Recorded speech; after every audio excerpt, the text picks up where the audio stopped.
வணக்கம் ஃப்ரெண்ட்ஸ். கடலைப்பருப்பு ரைஸ் சீக்கிரமாக டேஸ்டியாக செஞ்சு முடிக்கிற மாதிரி ஒரு ரைஸ் வெரைட்டி வித்தியாசமானது.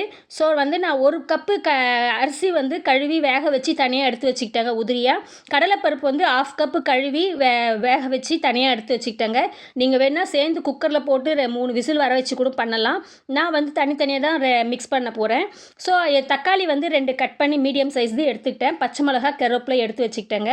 இப்போ கடாயில் எண்ணெய் போட்டுட்டு எண்ணெய் சூடானதுக்கப்புறம் கடுகு, ஜீரகம் வெடித்ததுக்கப்புறம் மஞ்சள் தூள், மிளகாத்தூள், பெருங்காயம் சேர்த்து இதில் தக்காளியை வதக்குறோங்க. தக்காளி வதங்கி வந்ததுக்கப்புறம் நம்ம கடலைப்பருப்பு வேக வச்சு வச்சுருக்கோம் இல்லைங்களா, அதை இதில் ஆட் பண்ணுறோம். ஆட் பண்ணி அதை ஃப்ரை பண்ணதுக்கப்புறம் இதுக்கு தேவையான மசாலா நம்ம சாதத்துக்கு ஏற்ற மாதிரி சேர்க்க போகிறோங்க.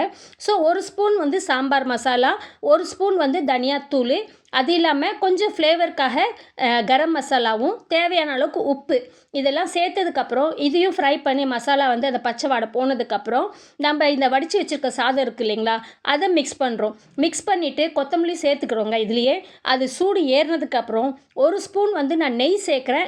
நெய் கெட்டியாக தான் இருக்குது, நீங்கள் வேணால் சூடு பண்ணி கூட சேர்க்கலாம். 1 ஸ்பூன் நெய் சேர்க்கும்போது அந்த சூடோடு அந்த நெய் சேர்ந்து வரும்போது வாசனை கம நல்லா இருக்குங்க.